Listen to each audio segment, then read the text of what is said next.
So at the age of 6, you're playing football with your friends, for your local team or whatever.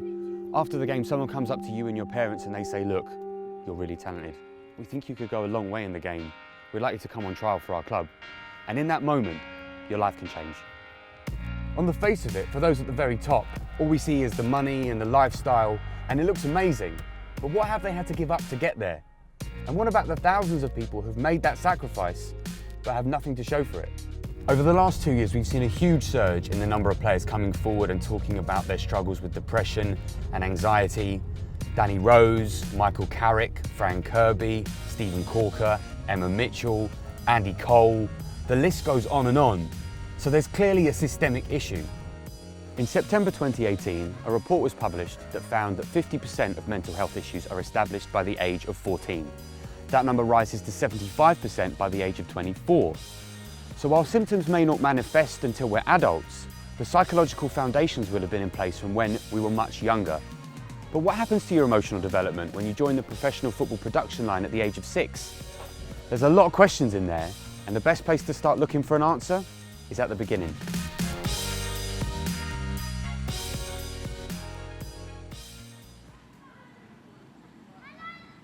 We're in Tooting, southwest London, and this is Balam FC's under-7s, the age group where most of these kids will encounter competitive football for the first time. All right, and that's it. Oh my days, that takes me back. This is actually my school. My secondary school that I went to is literally there. And that bell just took me back about 15 years. How old are you? 6. When did you first start playing football? When I was 3. Who's your favourite team?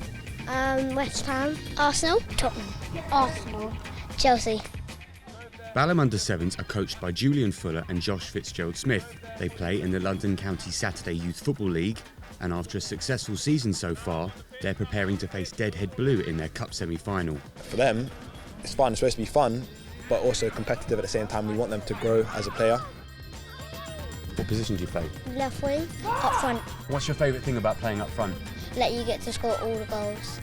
Do you find that there's certain things that they respond to differently, like in terms of the age group they are? Yeah. Sense? Yeah. Obviously at this stage it's just trying to keep it to the basics. I think passing and shooting they love. Obviously shooting, get them in front of the goal, they want to kick it in straight away.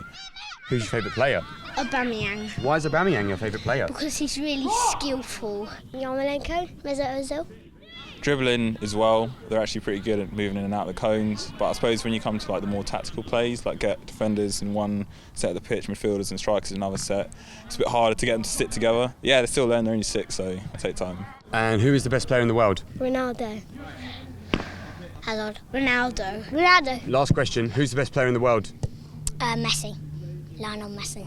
Just in case there was another like Dave Messi. Good, thanks for clearing that up. There's no Dave Messi. I mean, you get like little Arsenal and Chelsea scouts that come to these lots of games, even no matter what age they are, which is pretty crazy. Over the years, we've seen the age where players get scouted get lower and lower, and it's no secret anymore that kids at 4 and 5 are being looked at. But that does seem really young for children to be being analysed and scrutinised like professional adults. So to get an idea of the wider landscape, I need to speak to someone in the business of finding and nurturing talent. An agent and coach we've worked with in the past, Godfrey Torto. Hey man, how's it going? Good. Nice open pitch to speak to you before everyone gets here? Yeah, good to see you. Yeah, you too, man. How's things? Yeah, not bad. Godfrey was scouted by Chelsea when he was 12, where he played through his schoolboy years, then on to youth team level in the same side as Jody Morris. After leaving Chelsea, Godfrey spent time playing for different sides in the lower leagues, including Southend United, before he stopped playing at 26.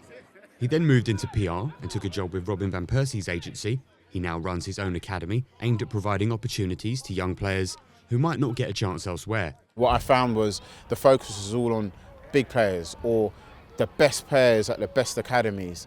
And if you're a player that maybe being dropped out of an academy or you've not been in an academy, there's no interest in those players. But I was getting a lot of calls from people saying, look, my son's been released from this club, could you help him?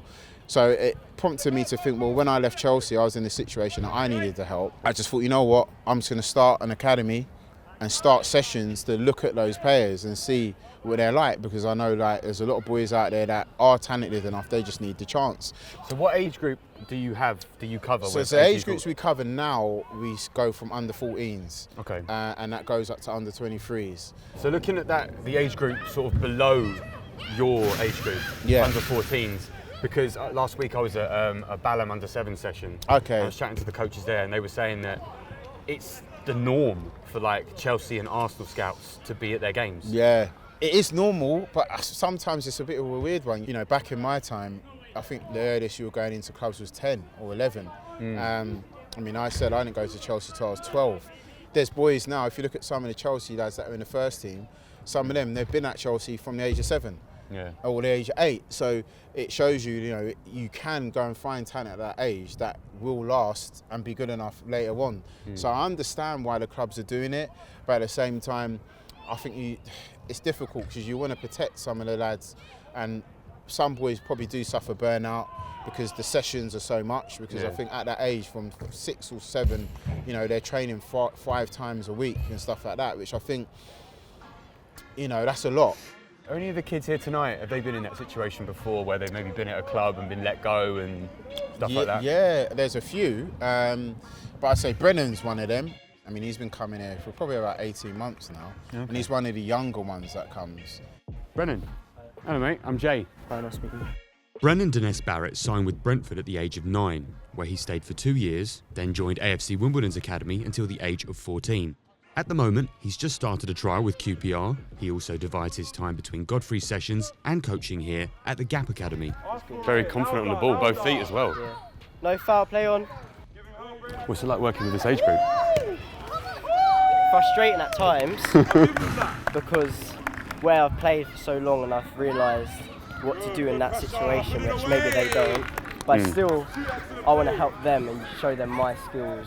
How old was Brennan when he first started coming to sessions like this? He was 7.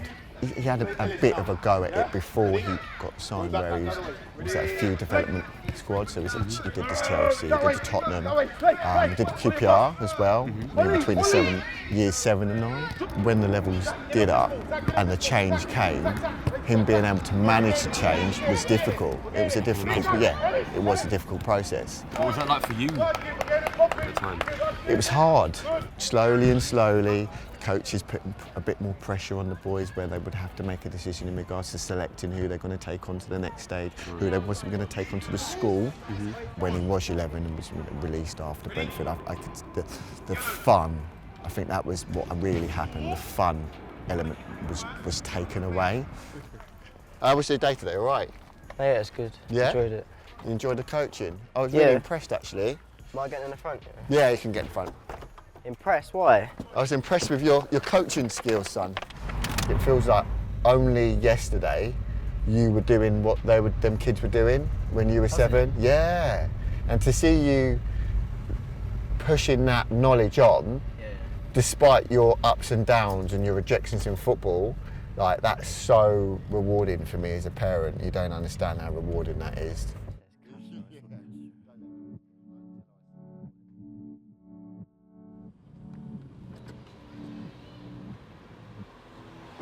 Being rejected or released by clubs is just a part of the game. There's no getting around it. But thinking about Brennan when he was let go by Brentford, or other kids at a similar sort of age when they suffer setbacks, football will have changed a lot for them in a short space of time during a period when they're still developing social skills.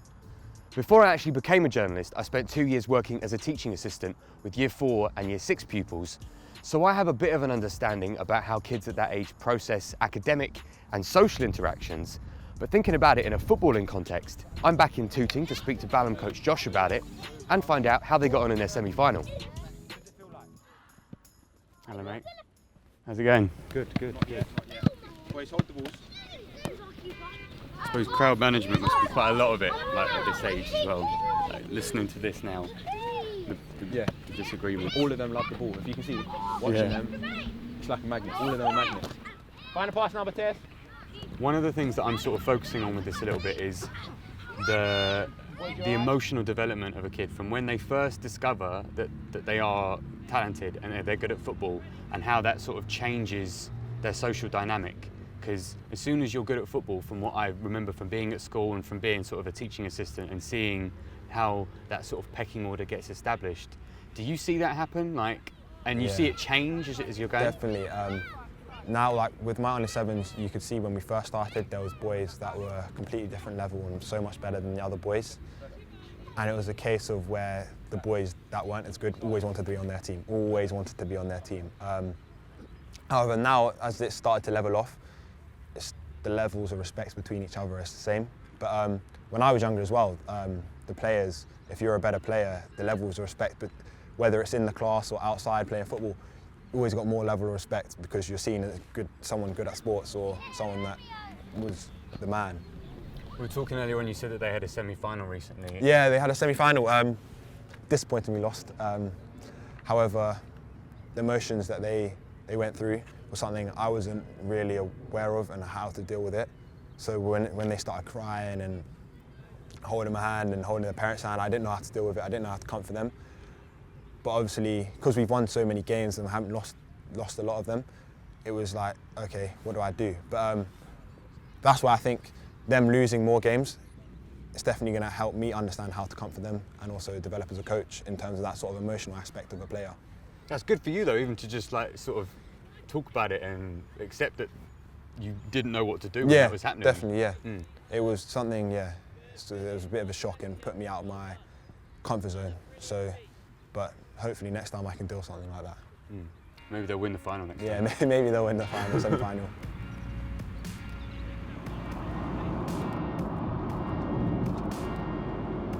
I think sometimes it can be easy to forget when we talk about talent being discovered earlier and earlier, that it means the game's professional scrutiny is being aimed at children who are only just beginning to understand themselves emotionally. So what happens when you go from being the best kid at your club to joining an academy? I'm on my way now to Cardiff to meet Theo Kempson and his dad Rob. In 2016, Theo featured in a BBC Wales piece about academy recruitment with Dean Saunders. His dad Rob is a specialist senior child psychologist. Hi, you okay? How's it going? You all right? Good to see you, buddy. Nice to see you. How's things? How was school? Good. Yeah, we did PE, ready for sports day. When's sports day? I don't know.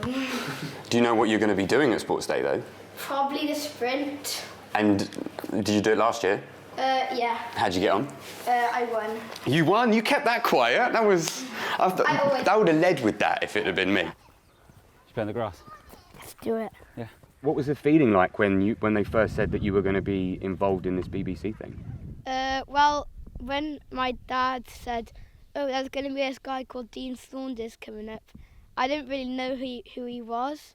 And I was like, oh wow, it's just an old footballer that I've never heard of before. And then he came, and then there was like, and then they came like it wasn't what I was expecting. And what was it like when like people you know and your friends saw that? Were they all talking to you about it? Can you describe what that was like? Yeah, like I remember my teacher. She said, "Hey, I saw you on TV last night." Yeah, my teacher said that we did trials with the Cardiff Academy. I didn't get in the first time, but the second time I got in. Yeah, and then I came, I was really happy, and yeah. What was it like playing for Cardiff? I don't know. Scary, I guess, and like when you're playing against some of the really good kids, and you're no good and stuff like that. Like that's what I was thinking. Issues with low self-esteem and negative self-comparison are common concerns for children and can be contributing factors towards depression and anxiety. So to get a better idea of how clubs are handling mental health, I'm on my way to QPR's training ground in Heston to meet their head of coaching, Chris Ramsey.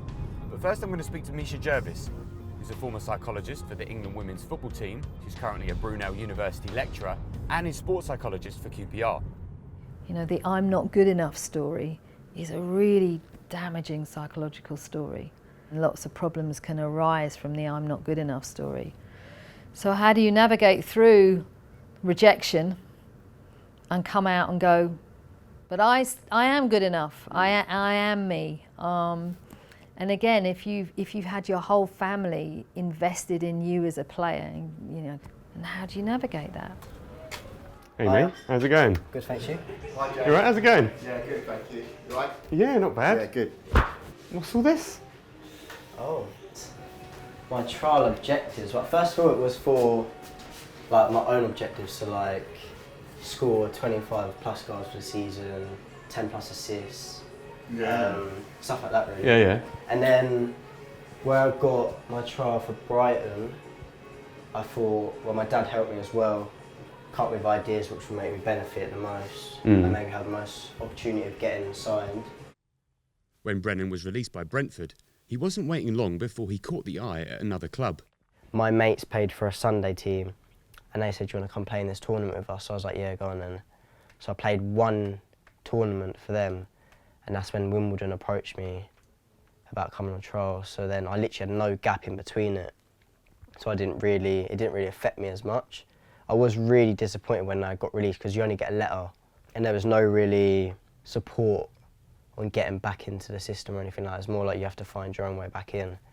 So I played with them, got trial, then got signed again for them. This is Wimbledon, you mean? Wimbledon, yeah. I was Wimbledon from under 11s to beginning under 14s, yeah. Oh yeah, I hate that picture. Why? Because you see me today, how much I smile. Yeah. And you see that picture and it's like, that was at the end where I wasn't enjoying it as much. I don't know what it was just out of nowhere, I lost the hunger to be playing because I wasn't really getting any. I enjoyed it, but I didn't enjoy it as much as I think I could have. And I lost the hunger for it, and then got released. And then. How did you feel that time compared to when you got let go by Brentford? I'm not gonna lie, I didn't really care, to be honest, because I didn't have the hunger. I just took it as not light news, but not as big news as you would take it, not as seriously.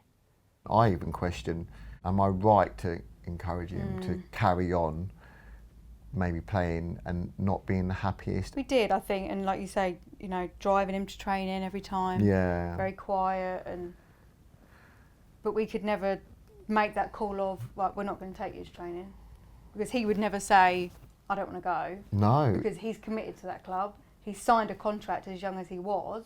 He'd get his stuff ready, he'd be on time, be punctual, be ready before me to get in the car, be quiet, and go and play football.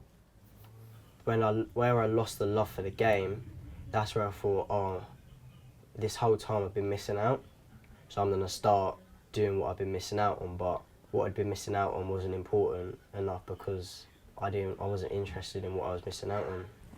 I was more interested in carrying on playing football, enjoying what I'm doing really. Because for you to have like started playing for a club at 7, to have then been released twice before the age of 15, but to still say what you just said, is it worth it for you? Like the love of the game, do you still have that? Is it still fun? Definitely. Because obviously I lost it, like I said, when I was like 14. I completely lost it. I do admit that, like, I get really emotional about it and stuff like that, I would. And then where I said I wanted to go out, I don't think that was coming from like me. It was more, I don't know what you call it. But you know like when like your gut feeling, that wasn't my gut feeling, that was me just thinking short term, not long term. But now if I did go out and stuff like that, then I wouldn't be where I am today, I don't think. Because I don't think I would have just carried on. I think I would have maybe just stopped playing football and that would have been it. Come on, Henry. I'm gonna save it. Corner, that's top corner. Sorry, I can help myself. I think if you're honest, he went through the whole cycle of what potentially can happen with elite sport in a very short space of time when he was very, very young. So he got picked up. He was much, much better than all the other kids, got identified and got, you know, all this praise and adulation, got a film made about him, and then went into the academy setup, and then he's amongst kids that are as good, if not better than him. I think he just felt like he wasn't good enough because it was that much harder to do what he wanted to do in that setup. In his head, I think he thought he just wasn't good enough. Did you feel sort of happy during that time? when you were at Cardiff? Well,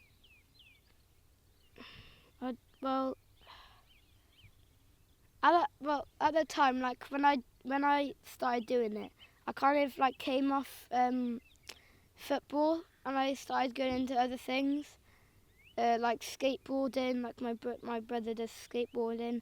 I started doing loads of them. Like I just did other stuff. Like, yeah. Why was that? Why do you think that was? Because of the academy. Like, I felt like football wasn't my thing. Time to move on. Like, I'm not very good at this. Let's do something else. During the period of time when he was in the academy, there was a lot of anxiety, a lot of anger at home, difficulty getting him to school. I think it was just the culmination of a lot of pressure, a lot of self-comparison, and just didn't know how to manage that move from very quickly being the best to having to manage and deal in a competitive environment. Little kids, and he was little, he was only 6. There were these clear divides. I'm either good or I'm not good. You know, we haven't developed yet that idea of that I'm good at certain things and I'm not so good at other things. And to be fair to the system is that they're often trying to give feedback on the different quality, the mental qualities, the skill quality, you know, the different attributes of football that kids need to be successful. It's not just the skill, there's also the mental aspect of the game as well. Looking at the academy system and how many top quality prospects develop into pros year on year, in order to develop those players, do children as young as 6 need to be a part of that system? To start looking at that aspect, I'm on my way to Stratford to speak to Dan Buck. He's worked as an academy coach for 20 years for Arsenal, Barnet and Tottenham. He's also head of sport here at Lee Valley Velo Park. I'm not a believer in the people that go out and say players should not be at clubs at under 6. I completely disagree with that. I think they should be. They're elite players. They need to be elite performers. They need. Be elite at 6? You can be elite in your field, yes. And for me, you know, I look at Jack Wilshere when he was under 9. He was elite. He's a very, very good player now. You know, just one example. And then you've got Harry Kane, who's the other example of that people didn't think elite. And elite is a point of view in football. So it's not like golf. If you score better points than the other person, you win. End of story. Football's very opinionated. You know, football's very kind of grey in what, you know, you might think's a good player. I might disagree. So I think the term elite is a difficult one, and that's why you need experienced people at your football club and stability at your football club to be able to make better judgments. You're not always going to get it right, and that's why I think taking a wide base of players at 6, 7 and 8 is important. Give them all a brilliant experience, you know, loads of football, loads of touches, etc., and technically develop them and just see how they then grow from that point. So I think elite performers need to be elite. They need the hours within that kind of system to be elite. And without that, you're not going to produce top players. In 2012, the way the development of top players is structured changed when the Premier League introduced the Elite Player Performance Plan, or EPPP for short. That had a knock-on effect for the PFA, who are the Professional Players Union, who set up the Youth Advisory Service in 2013 to look after links with those academy players, and it's run by George Bowyer.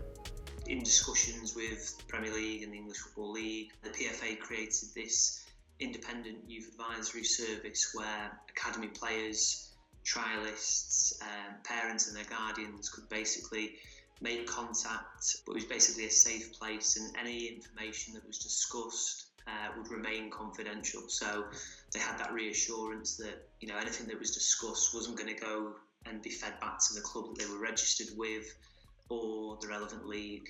It's from the age of 9, you said, right? Yeah, so the officially academy players, that's the first time they can sign registrations with an academy club. That's in line with the EPPP and youth development rules. So the EPPP is basically trying to get more academy players into first teams and raise the standards across the board. It's broken down into 4 phases: foundation, youth development, professional development and senior pro. Academy players can't officially sign with academy clubs, but we do receive inquiries from parents and guardians in terms of their sons that are in say, pre-development, which could be under 7, under 8, under 9s, and that could be, you know, I'm getting to that point where the club is wanting me to sign registration forms. You know, what is that type of commitment? Where does that leave me if I want to leave?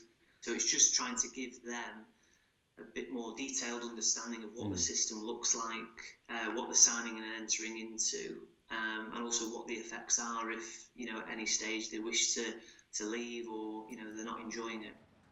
The kind of emotional and mental side of the game, some kids naturally have that resilience at a very early age. You can see them, you know, they're absolutely determined, absolutely dogged to win. Basically, they have that desire and that determination to win, and that is I think that's a natural characteristic. I think for my boy, that would be an area of his game that he would want to work on and need to develop, whereas other areas of the game, absolutely brilliant. But I think where he is at the moment and coming out of that pressurised situation is better for his development, because it gives him the freedom to not experience that performance anxiety to a crippling level. And I think the balance there is about getting the right level of challenge to enable him to progress technically and ability-wise, and deal with all the different challenges that can arise in a game, whilst also not becoming overwhelmed. Looking at QPR in terms of their recruitment, what sort of age do you start looking for players? Generally, players can sign at under 9 here. So obviously they've scouted probably at under 8. So they're 7, 8 years old that, you know, people have a look at players, and we have development centres that they come into. So it's usually, you know, under 9, under 8. Because I've spoken to a couple of kids that have been in that sort of environment, and even that step up can be quite a shock to their system. Do you kind of take that into consideration in terms of that transition for the kids at that age? Not officially. I mean, obviously what we hope is that the coaches try to get the players to enjoy it in the same way that they did at grassroots level. I know that it can be different because the parents look at you're playing, you know, Arsenal's, Tottenham's, West Ham's, and they look at the badge. So the parents are probably more of a problem than the kids. And then that's what actually creates a lot of the pressure. I mean, what's that like as a club, managing parents?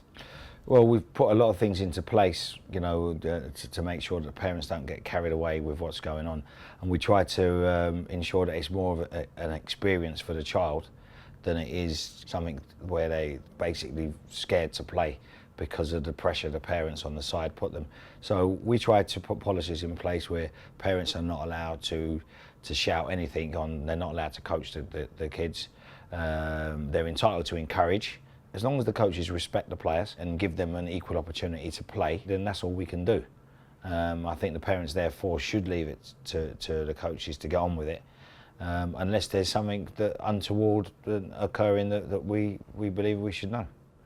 What's the atmosphere like on like the touchline, and what's the atmosphere like with other parents? So the touchline was very much, we are all in the same boat, but my boy might be better than you are. My boy might be, he might get contract. I would have to, that type of thing going on. Bite my tongue quite often. Did you? Yeah, I think being biased of it's my son at the end of the day. So if I'd hear sniggly remarks, you know, I used to get a bit funny, bee in my bonnet, or get very defensive for Brennan, let's say. So I would have to hold back. My experience of being in that situation was that it was quite an emotionally charged environment, you know, for parents. And I did notice that. I noticed a lot of emotional tension with the parents watching their kids, because they're living out that experience through their child. You know, they know you can connect with the challenges that your child's facing, and if you're not able to distance your feelings from your child's feelings, they become entwined, and that's when it can cause difficulties, it can cause issues. Talking about that time period, from you experiencing this on a very personal level, but also being in the professional realm, what was that like for you across the beginning of it to sort of, as we sit here now? It was probably one of the hardest experiences of my life. It was a real horrible time, not because of him, but because of me, because I recognised so many parts of me that I didn't like. That competitiveness, which I couldn't switch off. I never thought, right, the amount of joy that I got out of playing football when I was a kid, I didn't think you could top it until I had a kid who enjoyed football as much as me. And then it was like 10 times better because I could watching my boy loving football was like the greatest. It would just give me an absolute buzz. It was the best buzz ever. And on the flip side to that, to then see him not enjoying, suffering because of football, made me feel worse than I've ever felt. So it was like this kind of, again, I was experiencing that polarisation that he was experiencing. And I had to be very reflective on just the emotional output that I was giving him. And sometimes that wasn't good. Even though the words were good, the emotional output wasn't good. You know, there's nothing worse than the quiet drive home after a game where you want to say good things, but it's hard to do that. But maybe I'm, being over hard on myself as well. I think I wasn't negative towards my son. I just was aware that there was an aspect of me which was really struggling as a parent, and taking on board that pressure, taking on board and buying into this idea that, your 6-year-old child's going to become the next, Messi or whatever. Oh, so close. Do you enjoy playing more now? Oh yeah, definitely. I feel a lot better about football now.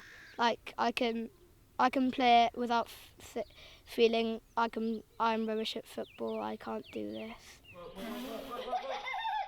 I look forward to waking up early on Saturday morning to play football, and I want to go to training.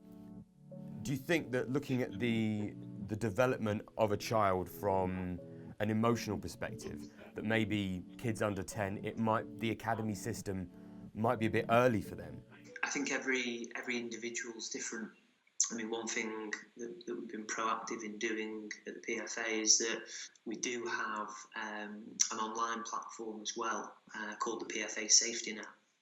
And this covers, sort of obstacles and challenges that academy players, can sometimes be faced with. Being released, being injured, living away from home, anxiety, depression. So when a user is to go on and register on, if you're a foundation phase player at under 9 to under 11, the information and content that you receive is tailored. So, that information would be far less than, say, a professional development phase player. But it's not just for, the players as well. Sometimes it's for the parents and guardians as well, just to get a bit more information in terms of, it could be signs and symptoms, for instance. At every stage of the youth development process, you'll have stars, your Sterlings, Rashford, Sanchos, players who people in the know would have spoken about for years before most of us ever see them play. But what does that level of talent, and then fame on top, do to someone's emotional development at that age?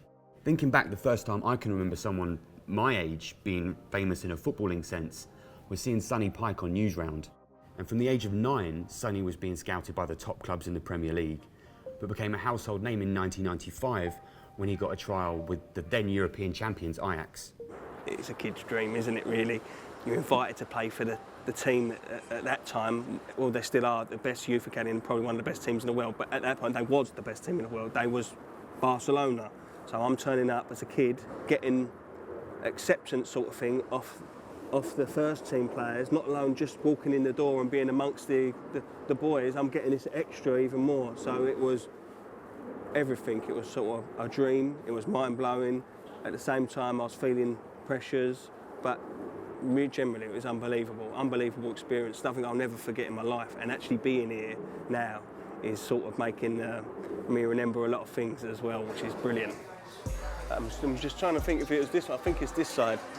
This side was the first team when I got here. Yeah, look. De Boer, Overmars, Lippmann, Rijkaard. In January 2018, Sonny returned to Ajax and visited their academy to Toekomst to retrace his steps after leaving Amsterdam. When Sonny returned to England, he joined Leighton Orient, but while on the verge of signing for Chelsea, he featured in a Channel 4 documentary called Coaching and Poaching that resulted in him being banned from playing for a year, a decision that contributed to a downward emotional spiral that meant Sonny didn't talk about his footballing journey for many years. That's me playing for my rep team. That's when I first went to Ajax. These are more like local type papers. Shoot magazine.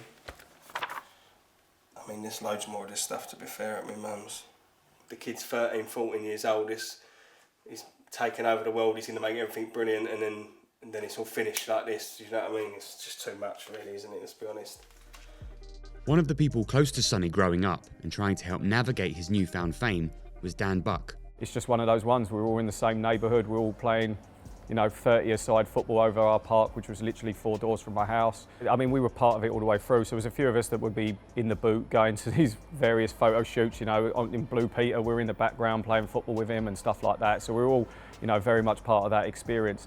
And interestingly, the aftermath, when he was 15, and I was just starting my football life as a coach, I was the one that took him to all the clubs, trying to get him a scholarship somewhere. So, taking him to, Brentford and Cambridge and Wickham and Stevenage, where he eventually got it. I was working one-to-one with him really intensely, trying to get his touch better in that, because getting him in clubs was difficult. And you could just see the desire level wasn't there. And we really tried hard. His mum really tried hard, and the support network around his mum, to try and get him to love football again. But even at that early age, you could see that the love wasn't there. His story is classic in as much as, of course, he was going to get depression. I mean, it was like shock, surprise. I'm not surprised in the least. His whole identity was poured into, you're a player, you're going to be a player, you're going to do this. And people were kind of exploiting that. And then when it didn't happen, he's going, oh, well, who am I then? Who am I? Everyone told me I'm going to be this. I'm not this person. People are sort of forecasting this big future for you. I did feel pressure as well. I think my pressure as well was a little bit more extreme to some of the kids that is going on now. It was because of the media attention side of it. But when you are, like say, one of the kids that's going to be well known for the team, this, that and the other, there's an extra pressure there. It's only like, to be fair, the more I've done over the last 2 years, 18 months, when I've been talking about it, because I spent a lot of time and I shut the door on a lot of it, and I never even spoke about football for a long period. I think over the last 2 years, when I've been talking about it and more things, I've got to enjoy it in a way more now.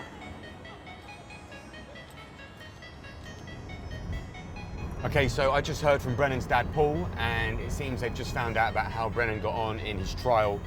So I'm heading to theirs now to see if he got a place. You mentioned that you found out what happened with QPR. Yeah. So, how did you get on?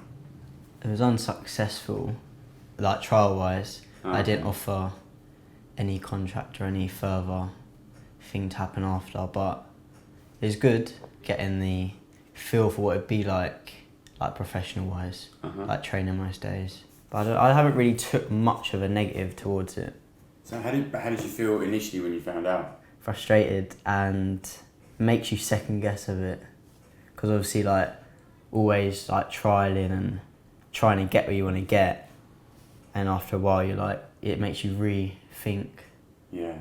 Am I gonna get to where I want to get? But then when you think that, you just have to carry on, really, because you're gonna come against letdowns and negatives, aren't you? So that's not it. You're gonna carry on. Yeah. What's the next step then? Recently I've been playing under 18s, really. That's where I want to play. How did you feel, Paul, when QPR said what they said? I was not too bad and dignified about it. These things happen, don't they? So there was, like I said, there was a lot of positive feedback in the sense where they think he might get other opportunities, which is fantastic. It's what you want to hear, opportunities at their age is sort of very slim.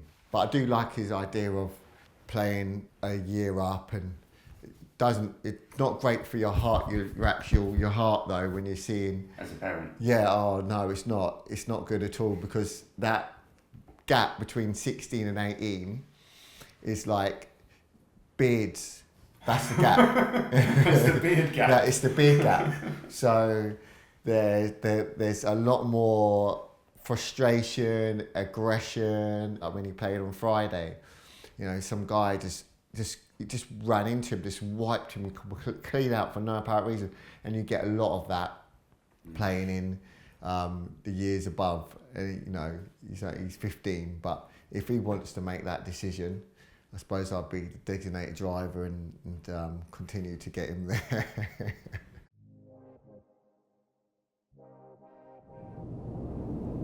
You can see how constantly putting yourself in the line of potential rejection can take its toll. And looking at what has happened to Theo, what happened to Brennan, there are examples of things that can happen in the academy process. Not to say that it happens for everyone, but so far we've only really looked at boys. Is it the same for girls? And speaking from my own experience of being on playground duty, if a girl had a talent for football at an early age, would her social development be the same as a boy, say, in the same class? Okay, so my experience of working with women is obviously I was working with the national team, so they were already successful. But it's interesting in terms of how that will change as the game gets more publicity, which is absolutely happening, which is absolutely changing. The problems with football is it gives you status, and it's status for boys in the playground. It'd be interesting to go into playgrounds now and whether the little girl who is as good as the boys, probably better even, whether she's allowed to be good, because the players that I was working with, they had to fight against being good, but hopefully that will have shifted. My name is Ornella Brauhart. I'm 13 years old and have been playing football since I was old enough to kick a ball. I currently play for AFC Leighton women and my ambition is to one day play for England women. So casual, so casual. Yeah. Just the effortless flick in that.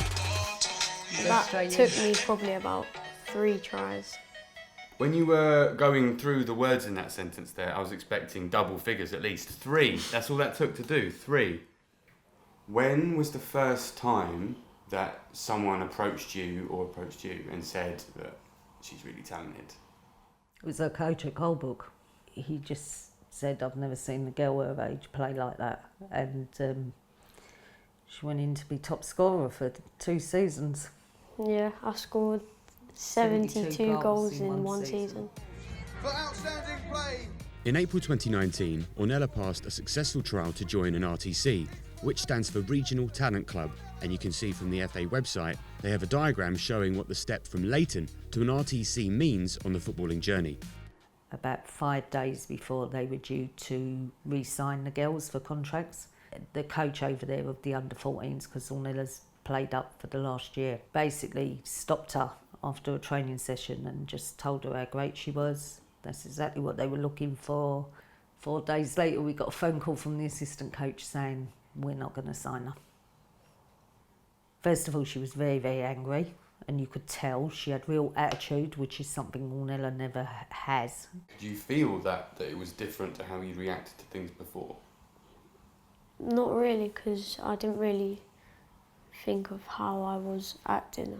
All I had in my head was, how did I get released? Because obviously I am good enough, because he told me that I'm what they're looking for, but I didn't understand the process of them thinking to release me. After Ornella was released, she went back to her grassroots club AFC Leighton, which is one of the biggest women-only clubs in the UK. When I took over the club about 18 months ago, we only had 26 players and 1 coach. So it's gone from 26 to 700? To 700 players, yeah. So that's in 18 months. Our growth trajectory has been enormous. Why is it important that you have a girls-only club? There was a number of reasons, I think, to make sure all the funding gets reinvested into the girls' game. They often are second choice. That's why we created AFC Leighton, because we wanted them to be the first consideration, and it's all about their development and the love of their game and all the experiences surrounding it as well. 2019 was a massive year for women's football. And you can tell that from the fact that 11.7 million people tuned in to watch England play the USA in the World Cup semi-final. From what Louise was saying about grassroots level with the rapid expansion of AFC Leighton. So with that in mind, I'm heading to the PFA's Manchester office now to speak to George Bowyer in person this time about how the landscape of girls and women's football is changing. In terms of women's football, the players that are participating in Women's Super League 1, they are eligible to become members of the PFA. So some of our colleagues will be actively going out to the clubs, sitting down with both 18s, under 23s, men's senior teams and women's senior teams as well, just to highlight, you know, the benefits, who the PFA are, you know, the work that we're involved in. But in terms of looking at before that stage, sort of with the age group that sort of your role covers, is there any contact with sort of girls as they're going through sort of the academy system when they're with RTCs and stuff like that? Well, yeah, I mean, you've got the, you know, the RTCs like you touched on there, which, you know, is growing and growing. You know, I know you've got Wildcats now at sort of grassroots levels. So, you know, girls football, women's football for me is only going to increase. You know, I think where there's a need and there's a development for something, you know, we've been proven to sort of show and develop stuff. So, you know, that might be something that potentially, you know, we develop and look into. Do you think that perspective of women's football being a bit of an afterthought is changing at the moment? I think the change is definitely there. I think the Women's World Cup this year, just gone, has been a huge eye-opener. I think to make it a bit more mainstream. I think men in particular have been taken back by the quality of the game, the athleticism of the players. You know, I think there's been a lot of positive messages coming out of the FA to normalise it and balance it out a bit. You know, change the game, the what if hashtags that have been trending quite a lot. It's still a lot of work to be done. Going forward, what's the scope to grow with the women's game, if you like? Well, I think it's, you know, it'd be discussions with, you know, everyone collectively, you know, the FA, you know, ourselves, you know, the relevant leagues, to see where that, you know, that goes, whether something is developed. You know, it is important to sort of stay ahead of the game. So, yeah, I think it would be potentially something to consider moving forward. Do you find that there are sort of common warning signs in kids that are struggling with aspects of the process? Well, I think, you know, that there's sort of two bits to my answer. One of the reasons why we do work with the parents is we look at strengths and we ask them, who is your child? And the answer can't be what they can do with their right foot. That's not the answer. So it's about valuing them as person first. And we have the same message to the kids. It's like football is just something you do. It isn't who you are. Because the problems come when you invest in your identity and you have one identity and then that identity gets taken away from you because you're released. That is when you walk yourself to the edge of the precipice and fall off. One of the things we've found from this so far is like where people attach sort of their self-worth to, if that makes sense. So if their self-worth is tied to football, it can be quite hard for them if, say, something didn't necessarily go their way. Do you think that Nella's prepared for that? Did the experience with the RTC sort of help? Yeah, I think actually, in some respects, in the longer term, the experience with the RTC will have a positive effect on her, because I don't see her going through trying to achieve her ambition where there isn't going to be further setbacks. That's football, isn't it? Yeah. That, you know, that's sport. It will be used positively, I'm pretty sure, and the way she's actually handled it and channeled it is already positive, actually. For all of us, life does this. It's the reality of life. But how you navigate your way through that depends on your psychological flexibility and your resilience. But the good news is you can be taught these things. It's not like, oh yeah, you're either resilient or you're not. That's just not true. The agenda for the parents is slightly different because it kind of is about how can you be the supportive parent and not the pushy parent? How can you have a productive conversation in the car on the way home? Let's say red. Since returning to Ajax, Sonny has re-embraced the game and is now working on an autobiography. He's also started his own one-on-one coaching business. How you doing, man? How are you, mate? Yeah, I'm good. How are you? And today, Sonny's working with Ty, who's at Tottenham Hotspur's academy. His dad, Mark Findlay, is a former 100 and 200 metre sprinter. You play for Tottenham at the moment? Yeah. How did you come to play for Tottenham? I got scouted from a Tottenham scout and they gave me a 6 or 8 week trial and I got signed. How was that? What was that like? That was one of the best feelings I've ever felt in my life. Really? Yeah. In terms of like where you draw the line between being supportive and being like essentially a pushy parent. Yeah. What do you think of that? I mean, my approach is I never really get involved with the coaches. Some parents might not be happy that their kid got subbed off, or why is he playing in this position, why he plays in that position. What they seem to need to realise is not every kid gets to be at an academy. It's not a given. So if you're there, just let them crack on. Obviously, if your child's getting mistreated, that's a welfare thing, that's something different. But in terms of football, I just let them get on with it. The last thing you want to be at an academy is be known as that problem parent. Yeah. It's not a good tag to have. And who suffers? It's not the parent, it's your child. Since the last time we met, your name's come up intermittently in different sort of circles because of the fact that you were kind of like the first child star of the Premier League era. I think the first thing people say to me when they do remember me is like, you're the kid that sort of, around that sort of time when Premier League kicked off, you was the one who sort of is in the start of it sort of thing, do you know what I mean? When sort of celebrity sort of met football and that sort of whole side of business attached to football, and I was sort of there at the beginning of it. I think like you see first team players doing all these adverts and things like that, this, that and the other, and I was like at the very beginning first to do that, and now all getting crazy deals and they've all sponsored by this, and it's just become a norm now. It's become normal. Nice and tight, speed, foot speed. If you're getting that attention from being good at something, I think you're going to naturally sort of go towards that. But then once you overdo that maybe, and that's all of a sudden it feels like that's all you are and all you sort of become. And like what you said, when if you look back and step back, that's like what I've done after I stopped playing football. I started to realise what I was about. I wasn't playing football anymore, but who was I? Who was Sonny Pike? Obviously I was well known to be a footballer and doing this, that and the other, but really what was I really about? And sort of to relate the football side of it and to the human aspect of just being a normal kid like they are sort of thing, it's massive. That's it. I see these amazing girls, all of them, regardless of the ability, regardless of the age.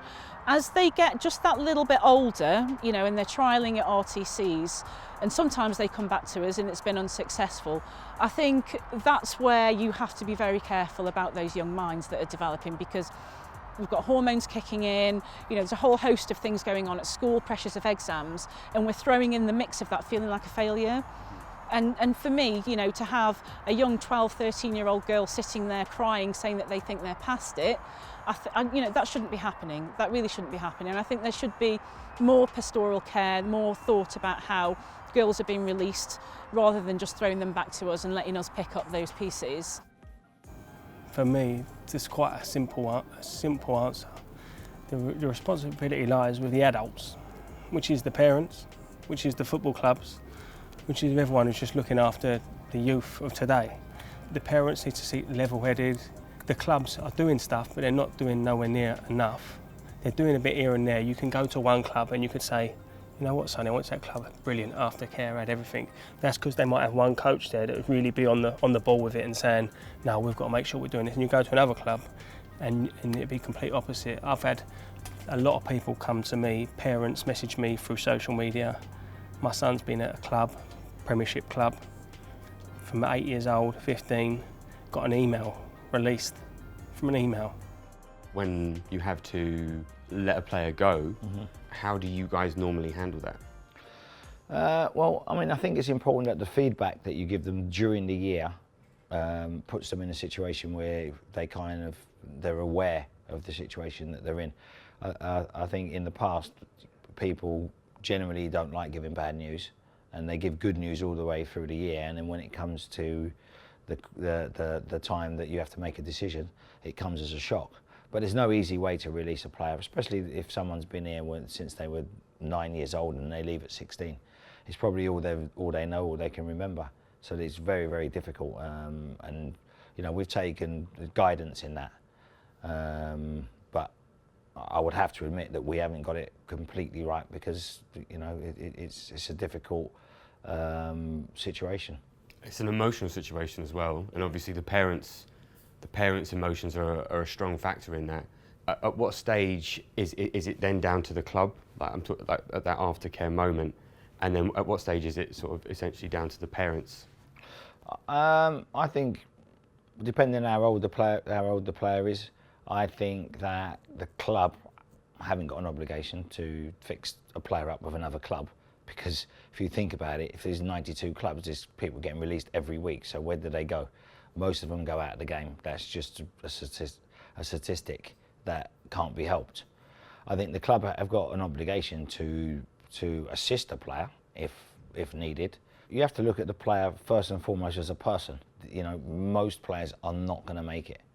So it's important that we look at them as people first. And then you look at them as a person, hopefully, you know, that will help their self-esteem, and hopefully they'll perform better.